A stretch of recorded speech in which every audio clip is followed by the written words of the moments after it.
I thought was extraordinary about it, his brother led us to the crime scene. This is the first time in my life where I felt I was doing something that was so right that I actually felt good inside. I came to a realization that I wasn't turning in my brother. I was turning in a serial killer. My brother hadn't lived there for a long time.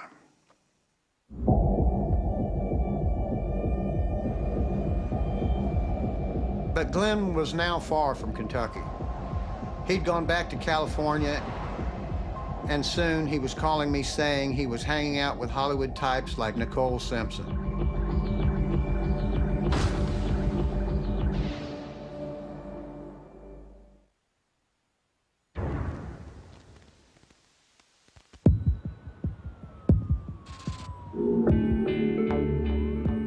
In January 1994, an earthquake rocked Los Angeles.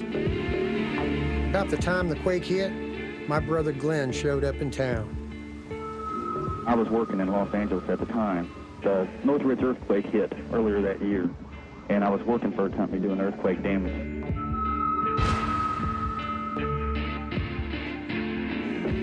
A few months later, Glenn risked coming back home, even though Ohio police wanted him for questioning. In 1994, Glenn was living in L.A., and he came back to Hamilton for a visit, and that's why I decided to have a cookout and have my family over. He told me that he'd met this beautiful girl out in California, and her name was Nicole, and said that he'd done work for her in her house, and said that they went out a couple times for drinks. And he said, you know, Sean, my daughter, and her look so much alike. And he said, she's married to this football player. See, he don't know much about sports. And he said, this football player, and he's black. He's famous, but I don't remember his name. He just remembered Nicole. I'm in my mother's house at this time, and they're already looking for Glenn. The phone rings, and I talked to him, and he asked me, so guess who I'm partying with? Nicole Simpson. Nobody knew who that was. I thought, well, who's that, Bart Simpson's sister? I mean, just joking. He said, no, that's when he told me that was O.J. Simpson's wife. Actually, what he told me, he says, they got money, they're well off, and I'm taking her down. The body of a woman reported to be Nicole Brown Simpson, ex-wife of football star O.J. Simpson, and a man identified as Ronald Goldman, were found early this morning. Further reports from Los Angeles say the case is being treated as a homicide. And then I saw pictures of her, and I said, that's who Glenn was telling me about.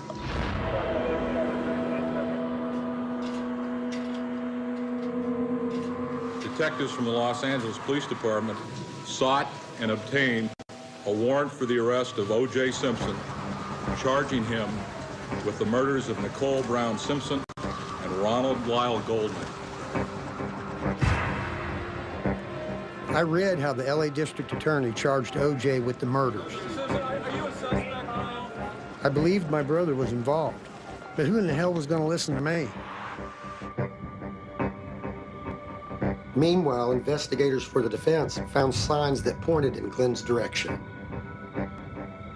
This is where the murder happened. Straight across the street was Nicole's place. The most significant witness in the whole case was Tom Lang. Lived down the street, he came up to this corner, started to walk across the street, gave a verbal command to his dog, and he spotted Nicole Simpson. He locked eyes, as his words, he locked eyes with her, and then went that way. He also noticed a man in an angry stance right in front of her gate, and he described that person as either white, Asian, or Hispanic, but definitely not African-American. He saw a white Ford F-350 vehicle parked in the street. It would be my wish to find out who it was that was driving that Ford F-350. Letters and pay stubs show that Glenn was living in Hollywood and working for a company fixing houses and painting across the city. As a painter, Glenn had access to a white pickup truck like the one seen at Nicole's place. And there were more clues tying Glenn to the murders. We felt throughout the criminal case and to this day that that killer came from the world of Faye Resnick. Faye Resnick was a friend of Nicole's. Faye Resnick was a drug user, a drug abuser, a drug addict that had gone into treatment. She hung with people from a very dark world. Glenn told me that he had set up Faye Redmond and Nicole Simpson, and they met him at Van Nuys nightclub. He set them up to rob them. Whether or not he was going to kill them or not, I don't know. He expected just the two girls to be there. But I guess that Ron Goldman showed up.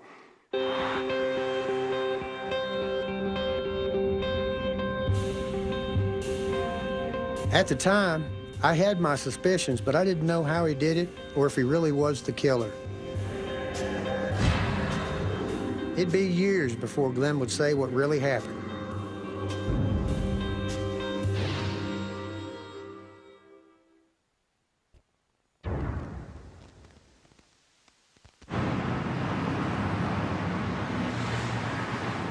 After the Nicole Simpson murder, Glenn laid low in Los Angeles, California. In September of 1995, he was living in the suburb of Van Nuys. He was using a fake name to cover his past. He'd been hanging out at the local bars, trying to meet women, when he zeroed in on a 34-year-old mother, Sandra Gallagher. Sandra Gallagher had gone to this bar because she had won a lottery ticket. She had won $1,200, I think it was, and she went out to celebrate. While there, she was introduced to Glenn Rogers, a mutual friend, and she ended up giving him a ride home.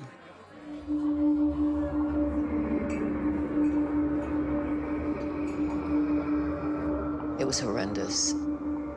Sandra Gallagher was found in a truck which had been parked in a parking lot of Convalescent Hospital, and the truck had been set on fire. She had been strangled, and because of the fire, pretty badly incinerated.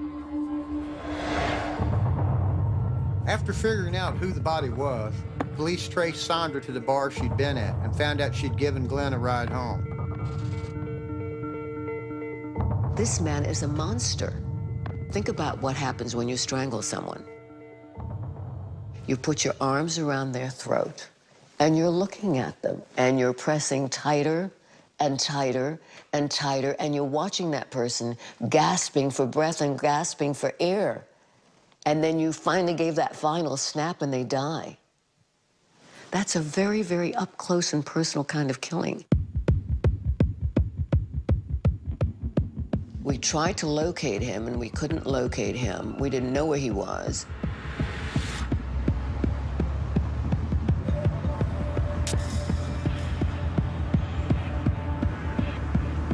Glenn had skipped town. He was heading out east, crossing state lines to keep out of reach of the LA police.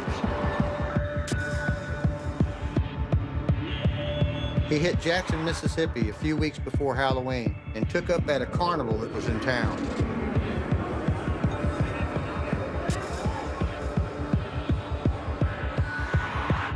A few nights later, he met a pretty red-haired named Linda Price. Linda had two husbands that had died, and then she had a boyfriend that had died. So 3 men in her family had died. And it was like Linda was just looking for, you know, the love of her life. She was a great sister. We hung out together. She was my baby sister plus my best friend. We all went to the state fair here in Mississippi.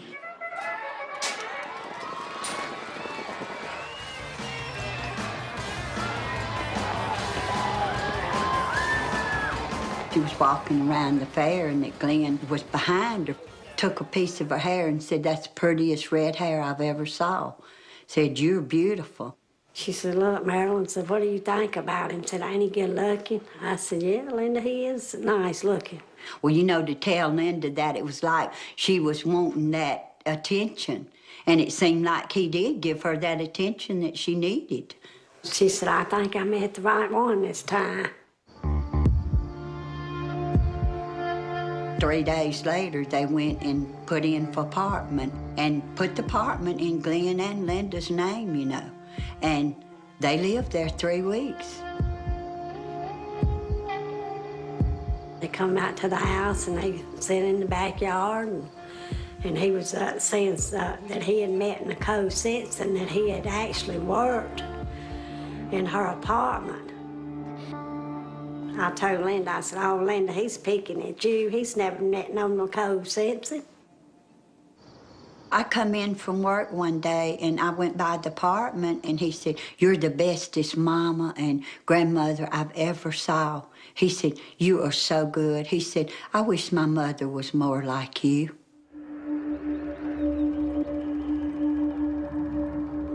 My brother was obsessed with Mom and with women. He could charm ladies and went for women who looked just like Mom. But when he got one, if she stirred up emotions that meant something to him, he'd flip at the slightest hint of being rejected, like a flashback to every rejection he'd felt from our mom in the past. I seen the mean side of him come out when we went to the bar Halloween night. Me and Linda went to the bathroom and was telling me something happens to me. Said, "Don't let him get by with it." I said, "What do you mean if something happens to you, don't let him get by with it, Linda?" Was fixing to tell me something and he got to banging on that bathroom door. He said, "You open this door right now.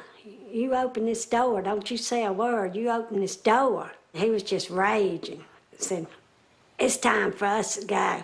We got to go." He had a mean look on his face the whole time we was driving home. And he got out of the vehicle and he looked at me and he said, "You will be next." Well, I didn't, know what he meant by that. I had no idea, he was going to, kill my baby sister.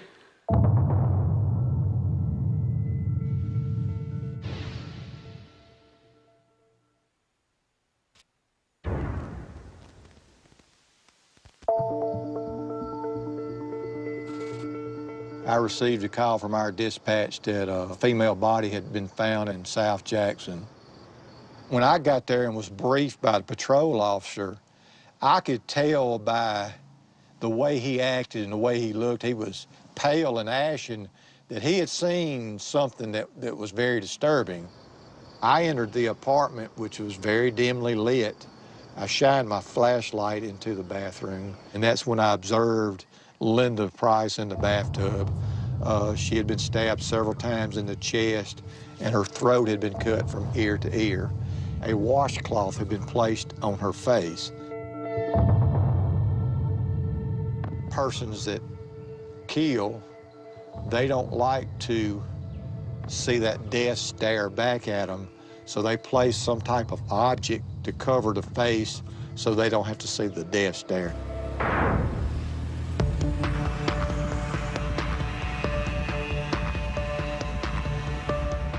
I found out later Glenn got the hell out of Mississippi and crossed the state line to Louisiana so local police couldn't come after him.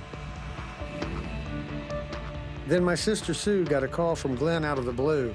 They'd been really close growing up.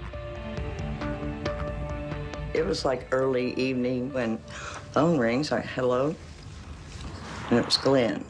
He started talking to me and he scared me, his voice and his laugh. And it sounded like he was possessed, like it wasn't Glenn. I knew it was Glenn, but he was something wrong with him. And then he said, "Yeah, guess what I'm doing?" And I said, "What?" And I kept hearing this. And I said, "What?" And he said, "I'm smacking these girls on their butt." And I said, "Glenn, what are you talking about?" And he said, "They're dead, and I'm smacking them on their butt." And it freaked me out. And he was laughing, real evil. He said, "I'm not going to turn myself in. It's too late. These women don't know who they're messing with." He said that they haven't even scratched the surface. He said 70.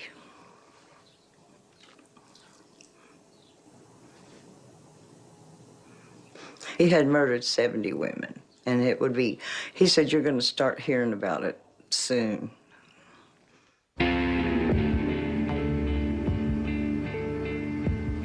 By the next night, he was at the Bossier City strip of bars and motels, doing what he'd always done, looking for cheap beer and pretty women. He found just that in